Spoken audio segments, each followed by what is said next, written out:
ہم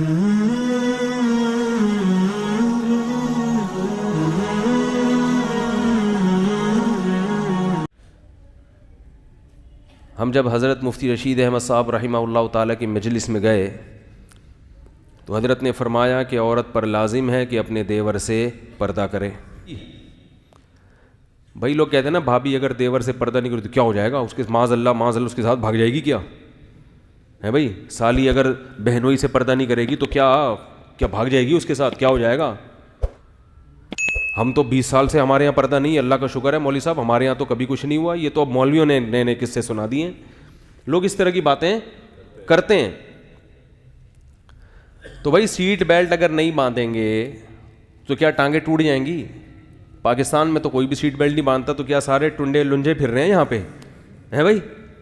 سب کے ماشاءاللہ اکثر کے پرزے سلامت ہیں, سارے پرزے کیا ہیں سلامت. ایکسیڈنٹ بھی ہوئے ہیں, گاڑیاں الٹی بھی ہیں, پھر بھی تمام پرزوں کے ساتھ نکل کے باہر آ جاتے. اس کے باوجود سختی ہے کہ سیٹ بیلٹ کیوں؟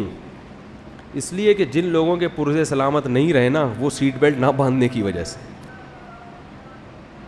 سیٹ بیلٹ جب آپ نہیں باندھتے, ایکسیڈنٹ چھوٹا سا بھی بہت خطرناک ہوتا ہے. لانگ روٹ پہ کئی دفعہ ہمیں بھی ڈرائیونگ کا موقع ملا تو ذرا سی بریک لگتی ہے نا, بچے جا کے شیشے سے لگتے ہیں جا کے. سیٹ بیلٹ کہتے ہیں کیا ہے بھائی ضروری, کبھی بھی حادثہ ہو سکتا ہے. ہو سکنے کی بیس پر قانون بنائے جاتے ہیں کہ 99 ایک انسان کو بچانے کے لیے 99 کو بھی قانون کی پابندی کرنی پڑتی ہے.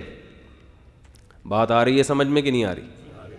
اب گھروں میں اللہ نہ کرے کہیں کسی بھابھی کا دیور کے ساتھ آنکھ مٹکا ہو گیا, کوئی خدا نخواستہ گھر ٹوٹ گیا, برباد ہو گیا, 100 میں ایک بھی اگر ایسا ہوگا تو ایک کو برائی سے بچانے کے لیے اسلام ان 99 پر بھی پابندی لگائے گا. ان 99 پر بھی اسلام کیا کرے گا؟ پابندی لگائے گا. اور آپ کو اسلام کی پابندی کو فالو کرنا پڑے گا. آپ یہ نہیں کہہ سکتے کہ میری سمجھ ہم تو براڈ مائنڈڈ ہیں. انگریزوں کا جو کلچر آج تباہ ہوا ہے یہ 100 سال پہلے ایسا نہیں تھا.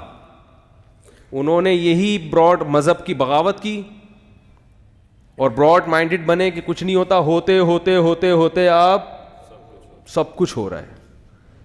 ایک وقت تک انسان برائی کے خلاف لڑتا ہے, پھر جب برائی کرتا ہے تو اسے افسوس ہوتا ہے کہ کاش میں برائی نہ کرتا, ہائے توبہ کرتا ہے. لیکن اگر واپس نہ پلٹے پھر برائی کرتے کرتے پھر اس برائی کو کیا کہنے لگتا ہے کہ یہی معاشرے کا حصہ, اس میں کوئی برائی نہیں ہے. جس نے کبھی شراب نہ پی ہو اسے شراب اچھی لگتی ہے یا بری لگتی ہے؟ شرابی کے منہ سے بدبو, وہ اپنی اولاد کو بھی بچائے گا, لیکن جو پی رہے ہیں ان کو بری نہیں لگتی, وہ چھوڑ نہیں سکتے. تو انسان کی عادت ہے کہ جب وہ کسی گناہ کا عادی ہو جاتا ہے, گناہ چھوڑنا اس کے لیے مشکل ہو جاتا ہے, تو وہ اسی گناہ پہ اچھائی کا لیبل لگا لیتا ہے.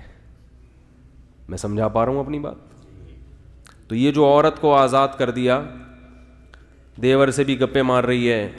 اب لوگ کہتے ہیں یار ہم لوگ گھر میں جوائنٹ فیملی میں یہ بیان سنتے ہیں, ہماری بھابیاں بھی سن رہی ہیں, سالیاں بھی سن رہی ہیں, اور مفتی صاحب یہ باتیں کر رہے ہیں تو اچھا نہیں لگتا. تو میں ان سے کہتا ہوں بھائی کہ میں پھر ایسا کروں گا, فیس بک پہ اعلان کروں گا کہ آپ جتنے بھی لوگ اپنی سالیوں کے ساتھ بیان سنتے ہیں وہ الگ ہو جائیں, سالیاں الگ ہو جائیں. سالیوں کے لیے الگ بیان کروں گا اور سالوں کے لیے الگ. تو بھائی ہم بھی تو مجبور ہیں نا, بات تو کرنی ہے, بات تو کرنی ہے. تو لبرل لوگ نے کیا کیا؟ ترقی کے نام پہ عورت کو آزاد کرو آزاد کرو آزاد کرو, عورت جاب کرے گی, عورت گھر سے باہر نکلے گی, براڈ مائنڈڈ بنو, ترقی کرنی ہے, مل جل کے سب نے گھر کی لگ گئی واٹ. گھر کیا ہو گیا؟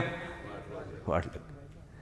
دیکھ لیں ماڈرن لوگوں کے یہاں صبح میاں بھی گھر سے باہر, بیگم صاحبہ بھی گھر سے باہر, رات کو دونوں کی ملاقات ہو رہی ہے. تو اس کے لیے گھر کی کیا ضرورت تھی؟ ہوٹل کرائے پہ لے لیتے بھائی. کیا بھائی ہوٹل لے لیتے کرائے پہ, کیا خیال ہے بھائی؟ اس کے لیے گھر بنانے کی, بچے ہوئے تو وہ بھی کہیں جمع کراتی ہے کسی سینٹر میں,